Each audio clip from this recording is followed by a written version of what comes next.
नमस्कार साथियों।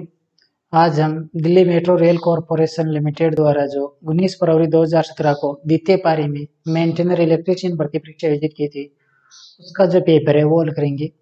इस पेपर के कुछ प्रश्न पहले हल किए, शेष जो प्रश्न है वो हम हल करेंगे। तो आज का प्रश्न है, निकिल आयरन शेल किस प्रकार का शेल है? यानी जो निकिल आयरन शेल है वो किस प्रकार का है? ऑप्शन देखो, शुष्क द्वितीयक शेल, गीला व द्वितीयक शेल, शुष्क प्राथमिक शेल, गीला व प्राथमिक शेल। तो ये द्वितीयक शेल होता है और कौन सा होता है? गीला व द्वितीयक शेल। यानी बी ऑप्शन होगा इसका कि निकिल आयरन है वो गीला व द्वितीयक शेल है, यानी बी ऑप्शन इसका सही होगा।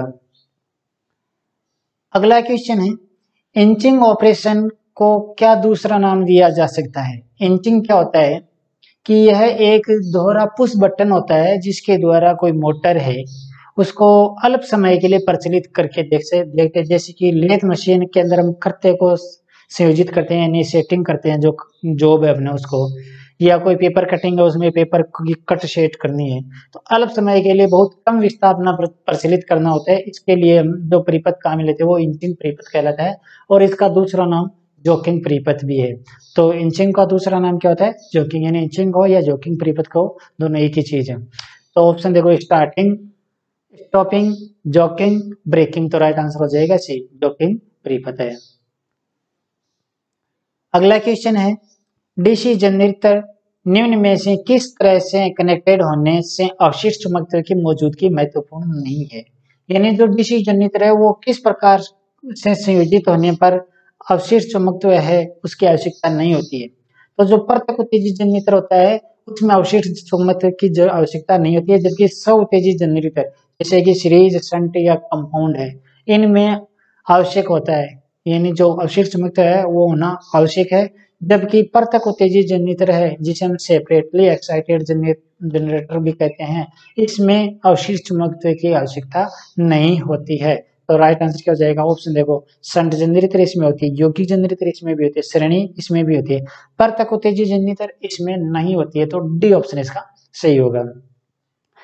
अगला क्वेश्चन है, ताप की व्यवहारिक इकाई क्या है? ताप की इकाई क्या होती है? ऑप्शन देखो, सेंटीग्रेड, जूल, न्यूटन या कैलोरी। तो फ्री होगी, ताप की व्यवहारिक इकाई होगी। अगला क्वेश्चन है, 10 किलोवाट मशीन के लिए ठोस जमीन में नींव की न्यूनतम अनुशंसित गहराई क्या होगी? 10 किलोवाट के बारे में पूछा है।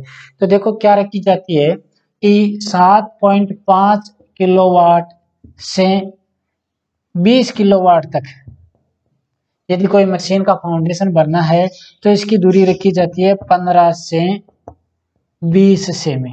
यानी जो गहराई होती है वो रखी जाती है 15 से 20, फाउंडेशन की जो वो बोल्ट की गहराई होती है वो 15 से 20 सेमी रखी जाती है। 7.5 किलोवाट से 20 किलोवाट की कोई यदि मशीन है तो, यदि 20 किलोवाट से 40 किलोवाट है मशीन की शक्ति, तो इसकी जो गहराई होती है वो 20 सेमी से 25 सेमी रखी जाती है। और यदि मशीन की जो शक्ति है वो 40 किलोवाट से 60 किलोवाट है तो जो गहराई होती है यानी जो फाउंडेशन होता है वो 25 सेमी से 38 सेमी का रखा जाता है। और यदि जो मशीन है वो 60 किलोवाट से 75 किलोवाट की है, 60 से 75 है, तो जो फाउंडेशन की जो गहराई होती है वो 38 सेमी से 61 सेमी रखी जाती है। अब इसमें कितना पूछा है? 10 किलोवाट। 10 किलोवाट का ऐसे क्या हो गया कि यानी 7.5 से 20 किलोवाट की है तो 15 से 20 सेमी फाउंडेशन रखा जाता है। ऑप्शन देखो, 15 से 20 सेमी सही है, 20 से 25, 38 से 61, 25 से 38, तो 15 से 20 तो किसका हो जाएगा? यानी 7.5 से 20 किलोवाट का। बी ऑप्शन में 20 से 25 दे रखा है, 20 से 25 किसका होता? 20 से 40 किलोवाट यदि मोटर मशीन होती तो। 38 से 61, 38 से 61 ये 60 किलोवाट से 75 किलोवाट के लिए होता है। और डी में क्या दे रखा है? 25 से 38, 25 से 38 में होगा 40 किलोवाट से 60 किलोवाट की यदि कोई मशीन है तो उसके लिए। तो इसमें राइट आंसर क्या हो जाएगा? 10 किलोवाट के लिए क्या हो जाएगा? 15 से 20 सेमी, यानी ए ऑप्शन इसका सही होगा। अगला क्वेश्चन है, सर्विस लाइन के लिए किस खंबे का उपयोग अधिमान्यतः किया जाता है, यानी अधिकतम सर्विस लाइनों के लिए किस प्रकार के खंबे का प्रयोग किया जाता है। ऑप्शन देखो, लकड़ी का नहीं, लोहा ट्यूबलर नहीं, आरसीसी सही है, स्टील टावर ये भी नहीं, तो राइट आंसर क्या हो जाएगा, आरसीसी के जो पोल है वो काम में लिए जाते हैं ज्यादातर, तो सी ऑप्शन इसका सही होगा। अगला क्वेश्चन है, लेड एसिड सेल को किस वोल्टेज से नीचे डिस्चार्ज नहीं किया जाना चाहिए, यानी जो शीशा अम्ल सेल है, लेड एसिड सेल है, उसको जो पूर्ण आवेशित होती है तो इसकी वोल्टता लगभग 2.1 या 2.2 हो जाती है, 2.1 ऐसी कुछ ऊपर हो जाती है। अनचार्ज अवस्था में 2 वोल्ट होती है और डिस्चार्ज वोल्ट अवस्था में 1.8 वोल्ट होती है, और 1.8 वोल्ट से नीचे इसको डिस्चार्ज नहीं करना चाहिए। ऑप्शन देखो, 2 वोल्ट, 2.15 वोल्ट, 1.8 या 2.3, तो सी ऑप्शन से होगा कि 1.8 वोल्ट से नीचे डिस्चार्ज नहीं करना चाहिए, तो सी ऑप्शन इसका सही होगा। अगला क्वेश्चन है, निम्न में से कौन से उपकरण एसी पावर को डीसी पावर में बदल सकता है, यानी एसी को डीसी में कौन सा उपकरण है वो बदलता है। ऑप्शन देखो, अल्टरनेटर, अल्टरनेटर यांत्रिक ऊर्जा को प्रत्यावर्ती प्रकार की विद्युत ऊर्जा में बदलता है, यानी यांत्रिक ऊर्जा को विद्युत ऊर्जा में, और वो भी कौन सी, एसी, यानी अल्टरनेटिंग करंट प्रकार की में बदलता है अल्टरनेटर, यानी एसी विद्युत ऊर्जा में बदलता है। जनरेटर, जनरेटर होता है यांत्रिक ऊर्जा को डीसी वैद्युतिक ऊर्जा में परिवर्तित करता है। ट्रांसफार्मर, ये एसी को एसी में ही रखता है, जबकि स्टेप अप या डाउन करता है, यानी इसमें बदलने, यानी पावर एसी को डीसी में इस प्रकार से नहीं करता है, यानी एसी को एसी में रखता है, केवल ये अप या वोल्टता में अप या डाउन करता है। रेक्टिफायर, रेक्टिफायर एसी को डीसी में परिवर्तित करता है। यही पूछा है कि उपकरण एसी पावर को डीसी पावर में बदलता है, तो राइट आंसर क्या हो जाएगा फिर रेक्टिफायर, में डी ऑप्शन इसका सही होगा। अगला क्वेश्चन है, फैन रेगुलेटर में कौन सा प्रतिरोध प्रयोग किया जाता है, यानी जो पंखा का रेगुलेटर होता है इसके अंदर कौन सा प्रतिरोधक प्रयोग किया जाता है, तो इसमें वायर वाउंड प्रतिरोध काम लिया जाता है, और जो वायर वाउंड प्रतिरोध होता है वो यूरेका का बना होता है। अब ऑप्शन देखो, टंगस्टन नहीं, नाइक्रोम नहीं, कार्बन नहीं, यूरेका सही है, यानी वायर वाउंड प्रतिरोधक प्रयोग किया जाता है और ये यूरेका का बनाया जाता है, तो डी ऑप्शन इसका सही होगा। अगला क्वेश्चन है, जब रिमोट ऑन व ऑफ उपयोग किया जाता है, यानी कोई परिपथ को रिमोट से ऑन या ऑफ कर रहे हैं, तो रिमोट ऑफ बटन को मौजूदा ऑफ बटन के साथ कैसे कनेक्ट किया जाता है, यानी हम रिमोट से ऑन या ऑफ कर रहे हैं, तो रिमोट का जो ऑफ बटन है उसका जो सर्किट होता है वो मौजूदा जो अपना स्टार्टर या जो भी उपकरण है उसका जो ऑन या ऑफ होता है उसके साथ कैसे कनेक्ट करते हैं। तो देखो, ऑन स्विच है वो तो होता है मौजूदा ऑन के साथ समांतर में, और ऑफ होता है वो होता है जो मौजूदा, यानी जो मेन जो ऑफ स्विच होता है उसके साथ श्रेणी में। यानी ऑन स्विच के बारे में पूछ रहे तो ऑन रिमोट का ऑन स्विच का जो सिस्टम होता है वो मुख्य जो ऑन स्विच है उसके साथ समांतर क्रम में संयोजित किया जाता है, जबकि ऑफ के बारे में पूछ ले तो जो मुख्य या मौजूदा ऑफ बटन है उसके साथ श्रेणी में, ऑन तो समांतर में, ऑफ श्रेणी में। इसमें ऑफ के बारे में पूछा है समांतर में, श्रेणी व समांतर में, बीज परिपथ में, श्रेणी में, तो राइट आंसर क्या हो जाएगा, ऑफ बटन है उसके श्रेणी क्रम में संयोजित किया जाता है, तो डी ऑप्शन इसका सही होगा। अगला क्वेश्चन है, डीसी जनरेटर किस सिद्धांत पर काम करता है, डीसी जनरेटर का सिद्धांत क्या होता है, फैराडे का विद्युत चुम्बकीय प्रेरण का सिद्धांत। ऑप्शन देखो, फैराडे का विद्युत चुम्बकीय प्रेरण का नियम सही है, फैराडे का विद्युत अपघटन नियम नहीं, लेंज का नियम नहीं, पारस्परिक प्रेरण ये भी नहीं, तो राइट आंसर क्या हो जाएगा ए, फैराडे के विद्युत चुम्बकीय प्रेरण के सिद्धांत पर काम करता है।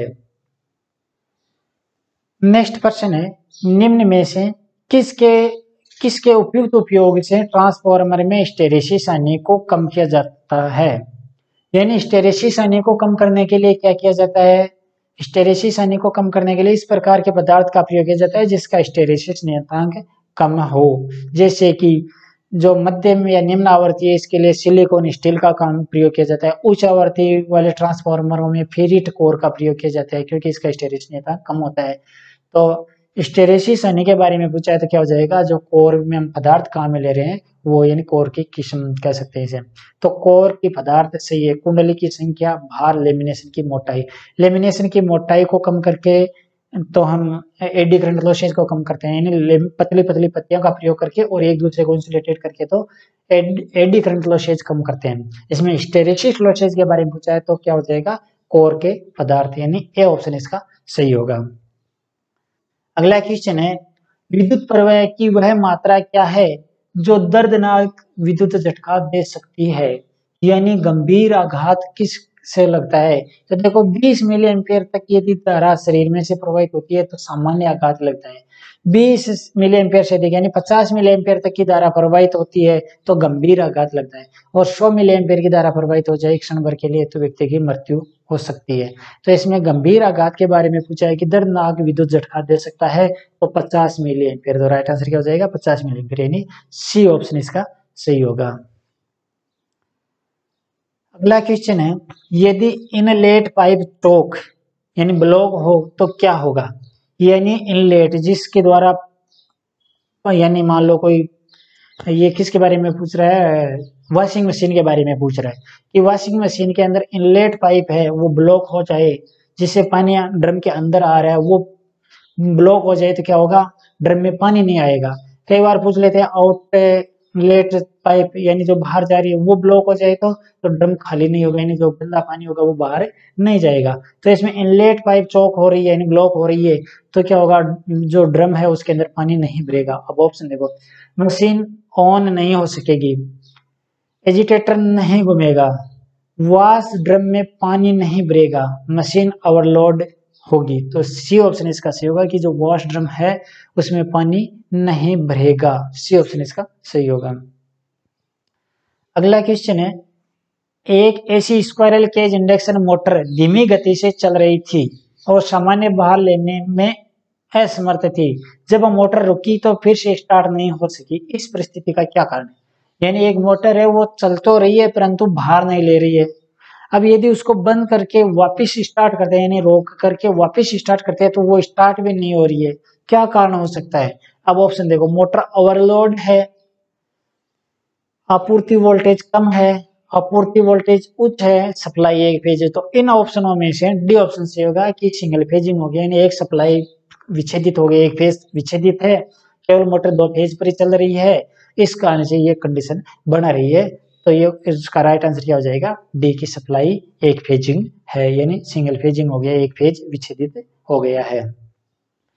अगला क्वेश्चन है, कौन सा वाक्यांश 9 वोल्ट कॉइल के साथ ऑन ऑफ स्विच को दर्शाता है। यानी क्या है, जो एक ऑन ऑफ स्विच है जो एनवीसी से प्रचलित है, यानी एनवीसी के साथ ऑन ऑफ स्विच को है, ये कौन सा, ये क्या होता है। ऑप्शन देखो, combination starter, manual starter, receiving starter, magnetic starter. तो राइट आंसर क्या हो जाएगा, मैग्नेटिक स्टार्टर के अंदर ये कंडीशन होती है। यानी मैग्नेटिक स्टार्टर के अंदर क्या होती है कि एक एनवीसी कॉइल होती है, यानी 9 वोल्ट कॉइल के साथ ऑन ऑफ स्विच होता है। तो राइट आंसर क्या हो जाएगा, डी मैग्नेटिक स्टार्टर। अगला क्वेश्चन है, यदि स्टार संयोजित 3 फेज परिपथ का फेज करंट 100 एम्पीयर है तो लाइन करंट क्या होगा। स्टार संयोजित त्रिकला परिपथ का, यानी एक स्टार संयोजित 3 फेज परिपथ है तो स्टार संयोजन में क्या होता है,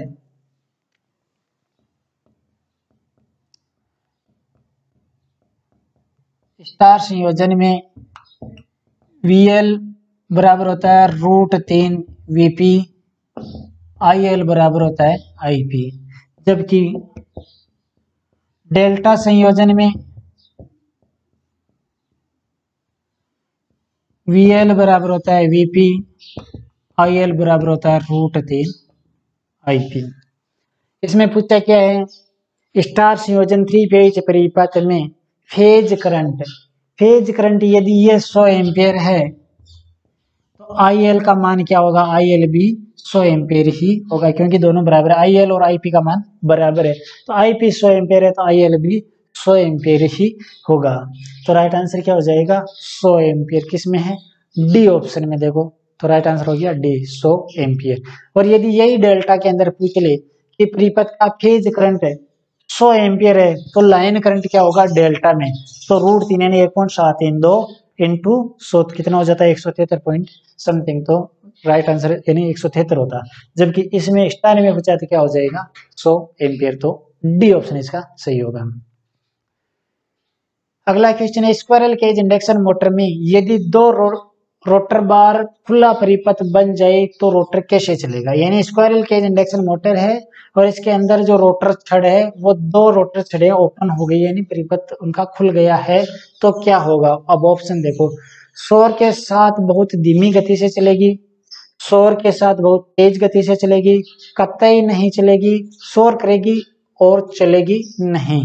तो राइट आंसर क्या हो जाएगा कि शोर के साथ कुछ कम गति पर या धीमी गति पर चलेगी। तो ए ऑप्शन इसका राइट होगा। यानी जो रोटर छड़ है वो खुल जाए, दो रोटर छड़े तो मोटर है आवाज तेज ज्यादा करेगी और कम गति पर प्रचलित होगी। तो ए ऑप्शन इसका सही होगा। अगला क्वेश्चन है एपॉक्सी रेजिन कंपाउंड को निम्न में से किस इंसुलेशन वाले केबल के लिए बेहतर समझा जाता है। यानी जो एपॉक्सी रेजिन कंपाउंड है वो किस केबलों में बेहतर समझा जाता है। ऑप्शन देखो, paper insulation, mineral insulation, mica insulation, PVC insulation. तो राइट आंसर क्या हो जाएगा, पीवीसी इंसुलेशन में इसको बेहतर समझा जाता है। तो राइट आंसर हो गया डी। अगला क्वेश्चन है ELCB यानी अर्थ लीकेज सर्किट ब्रेकर, यानी ELCB को विशेष रूप से किन परिस्थितियों में सप्लाई को काटने के लिए उपयोग किया जाता है। यानी ELCB का प्रयोग कहाँ किया जाता है। ELCB का प्रयोग अर्थ में यदि कोई दोष हो जाए यानी ग्राउंड से धारा का मान एक नियत मान से ज्यादा प्रवाहित हो जाए तो परिपथ को तोड़ने के लिए यानी परिपथ को विच्छेदित करने के लिए किया जाता है। तो अर्थ में दोष पैदा होने की स्थिति में यह प्रयोग होती है। तो ओवरलोड में नहीं, ग्राउंड फॉल्ट में सही है, ओपन सर्किट में नहीं, शॉर्ट सर्किट में भी नहीं। तो राइट आंसर क्या हो जाएगा, बी ऑप्शन सही होगा कि ग्राउंड फॉल्ट दोष हो जाए यानी अर्थ दोष हो जाए परिपथ के अंदर तो ELCB सप्लाई को विच्छेदित कर देती है। तो बी ऑप्शन इसका सही होगा। अगला क्वेश्चन है निम्न में से कौन सा ब्रेड टोस्टर का तापमान है। यानी ब्रेड टोस्टर है इसका तापमान क्या होता है। तो ब्रेड टोस्टर का तापमान देखो 385 डिग्री से 900 डिग्री तक होता है, जबकि जो सिकाई क्षेत्र है इसका तापमान 260 डिग्री होता है। तो इसमें ये सिकाई के बारे में पूछा है कि सामान्यतः पूछा है तो हम सिकाई का ही मानेंगे। तो 260 डिग्री सेंटीग्रेड होता है। तो ऑप्शन देखो किसमें है, ए ऑप्शन में देखो 260 डिग्री। तो राइट आंसर हो गया ए। अगला क्वेश्चन है किसी सिंगल फेज मोटर में सबसे आम वाइंडिंग कौन सी होती है। यानी एक सिंगल फेज मोटर है इसमें ज्यादातर प्रयोग की जाने वाली वाइंडिंग कौन सी होती है। ऑप्शन देखो, मेष प्रकार winding, distributed winding, diamond winding, concentric winding. तो सामान्यतः जो प्रयोग की जाती है वो सेकेंडरी वाइंडिंग यानी कंसेंट्रिक वाइंडिंग प्रयोग की जाती है। तो बी ऑप्शन इसका सही होगा, कंसेंट्रिक वाइंडिंग। नेक्स्ट प्रश्न है दी गई VA रेटिंग में कोर के अनुप्रस्थ काट क्षेत्रफल को कम करने के लिए किस धातु का उपयोग किया जाता है। यानी दी गई VA रेटिंग में कोर का अनुप्रस्थ काट क्षेत्रफल को कम करने के लिए यानी जिसका हिस्टैरिसीस नियतांक कम हो तो कम कौन सा धातु प्रयोग की जाती है। तो ऑप्शन देखो, स्टील शीट, उच्च मिश्र धातु चादर, सामान्य लोहा चादर, डायनमो शीट। तो उच्च मिश्र धातु चादर प्रयोग की जाती है यानी बी ऑप्शन इसका सही होगा। यानी लॉसेज कम किसका का होगा इसके अंदर, यानी हिस्टैरिसीस लॉसेज कम किससे होता है। तो बी ऑप्शन इसका सही होगा। अगला क्वेश्चन है किससे सुरक्षा के लिए उपकरण की भू संपर्कन जरूरी है। यानी भू संपर्कन क्यों किया जाता है उपकरण को। ऑप्शन देखो, बिजली के झटकों का खतरा कम करने के लिए, सही है, ओवरलोडिंग नहीं, वोल्टेज में उतार चढ़ाव नहीं, चालक का उच्च तापमान भी नहीं। तो ग्राउंड क्यों किया जाता है, बिजली के झटकों से बचने के लिए। यानी जो कर्मकार है, जो मैकेनिक है या जो काम करने वाला है उसको आघात से बचाने के लिए भू संपर्कन किया जाता है। तो बिजली के झटकों को बिजली के झटकों के खतरे से सुरक्षा के लिए भू संपर्कन किया जाता है। तो ए ऑप्शन इसका सही होगा। अगला क्वेश्चन है 10 HP 250 वोल्ट दिष्ट धारा मोटर का पूर्ण भार करंट लगभग क्या होगा। क्या दे रखा है प्रश्न के अंदर, देखो कि कोई 10 HP की मोटर है, DC मोटर है, तो मोटर की BHP बराबर क्या है, VHP बराबर है 10 HP। V बराबर क्या है 250 वोल्ट। I बराबर ज्ञात करना है। तो सूत्र क्या हो जाएगा, P बराबर है V इंटू आई। अब P नहीं दे रखा है और HP में दे रखा है, तो इसको हम वाट में निकालेंगे तो क्या हो जाएगा, देखो यहाँ 10 HP है, इसकी वाट कितनी हो जाएगी, यानी P बराबर हो जाएगा 10 यानी HP इंटू मैट्रिक प्रणाली के अंदर क्या होता है, 1 HP बराबर 735.5 वाट। तो HP इंटू 735.5 तो कितना हो जाएगा, देखो 10 HP है, 10 इंटू 735.5 कितना हो गया 735 यानी 7355 वाट। ये P आ गया। अब हमें ज्ञात क्या करना है, I ज्ञात करना है। तो सूत्र के अंदर रख लो, I बराबर क्या हो जाएगा, I बराबर हो जाएगा P बट्टा V। P का मान कितना है 7355 बट्टा V का मान कितना है 250। तो I बराबर क्या हो जाएगा, I बराबर हो जाएगा 7355 भाग 250 29.34 एम्पियर यानी 29.34 एम्पियर।